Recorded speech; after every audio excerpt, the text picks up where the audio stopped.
एकनाथ शिंदे यांचा दौरा आहे किती तारखेला दौरा आहे आणि कसं असेल? 24 तारखेला हा दौरा आहे. मी माझ्या भाषणातनं 2-4 महत्त्वाच्या गोष्टी इथे क्लिअर केल्या.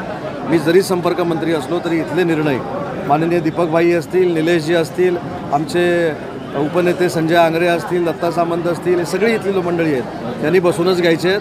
त्याच्यामुळे संघटनात्मक निर्णय जे इथं ठरतील त्याचीच अंमलबजावणी राज्यस्तरावरनं केली जाईल. साहेब, साताऱ्यामध्ये आपल्या स्वतंत्रसाठी ज्या नोटा उधळल्या गेल्या त्या खोट्या नोटा होत्या आणि जरी त्या खोट्या असल्या तरी त्यावर महात्मा गांधी आणि बौद्ध स्तूपाचं जे चित्र होतं आणि त्यामुळे अनेकांच्या त्यांचा अवमान झाला असं म्हणून संतप्त प्रतिक्रिया येतात. काय सांगाल? एक मी सांगू का, आपण स्टोरी बनवतो. आपल्याकडे सुद्धा लक्ष्मी बार येतो, तुम्हाला माहिती आहे का? दिवाळीमध्ये तो फुटल्यानंतर काय होतं, तोच प्रकार तिथं झालेला होता. कुणीही पैशाची आणि आपण पैसे उधळले, खोट्या नोटा उधळल्या, एखादं जरी शूटिंग जरी मला दाखवलं ना तर मी राजकीय निवृत्ती घेतो. फटाके जे वाजवले गेले त्या फटाक्यामध्ये जे लहान मुलांचे खोटे पैसे आपण खेळतो ते त्याच्यामध्ये घातलेले होते आणि त्याच्यामध्ये ते फोटो होतं आणि ते फटाके फुटल्यानंतर ते अस्तव्यस्त झाले. ताबडतोब काही लोकांनी, मला असं वाटतं की जगताप नामं एक कोणतरी आहेत, त्यांनी सांगितलं की माझ्यावर खोट्या नोट्या उधळल्या. आता फटाक्यातनं फुटल्या असं म्हटलं असं तर ठीक आहे, पण उधळल्या म्हटल्यानंतर ब्रेकिंगच झाली ना.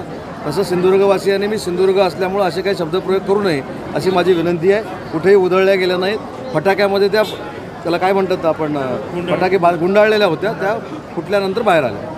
आपण उद्योगमंत्री राज ठाकरेंची तुम्ही भेट घेतलात. राज ठाकरेंनी असं एक पत्र काढलं की आता जी बँकेमध्ये मराठी भाषा बोलली पाहिजे कंपल्सरी, त्याचं थांबवणं झालं आहे आंदोलन. राज ठाकरे साहेबांना सकाळी जे मी भेटलो त्याची पूर्ण कल्पना आमचे मुख्य नेते एकनाथ शिंदे साहेबांना होती.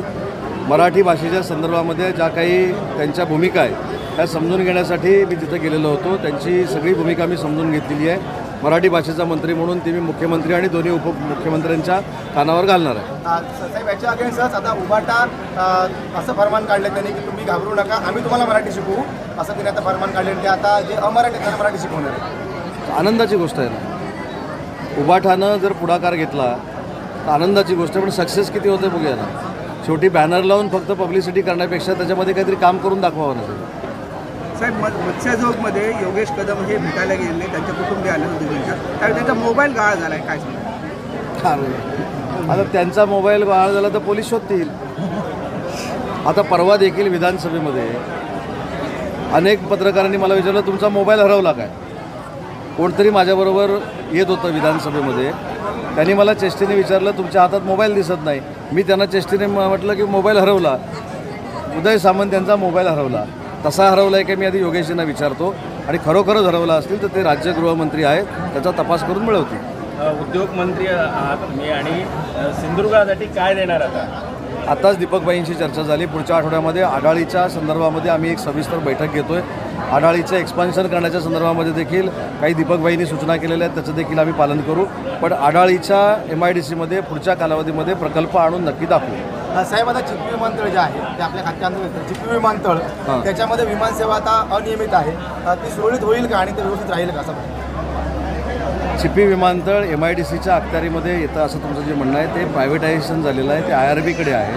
परंतु IRB आणि स्लॉट मिळणं ह्याच्यामध्ये IRBचा त्याच्यामध्ये काही दोष नाही. मला असं वाटतं की त्याच्यामध्ये देखील राणेसाहेबांनी स्वतः दीपकबाईंनी लक्ष घातलं आहे आणि तुम्हाला अपेक्षित असलेलं उत्तर काही दिवसामध्ये तुम्हाला मिळेल. सिंधुदुर्ग जिल्ह्याला मंत्रिमंडळात स्थान द्यावं अशी कार्यकर्त्यांची मागणी आहे, त्याचा विचार होणार. त्या भावना शिंदे साहेबांपर्यंत पोहोचवल्या जातील. साहेब, पुढील ज्या निवडणुका आहेत त्या स्वबळाच्या निवडणूक लढाव्यात असे काही आपले कार्यकर्ते सांगतात. असं कुठं चर्चा झाली नाही. या संदर्भात जर पक्षप्रवेश घेताना काही अडचणी निर्माण होतात असेही काही कार्यकर्ते. नाही, तुम्ही सगळ्यांची भाषणं ऐकली असेल. त्यांनी सांगितलं की उभाठामधनं जे येणारे आहेत त्यांच्या पक्षप्रवेशाला वेळ झालेला होता, त्याचा पक्षप्रवेश आम्ही सुरू केला.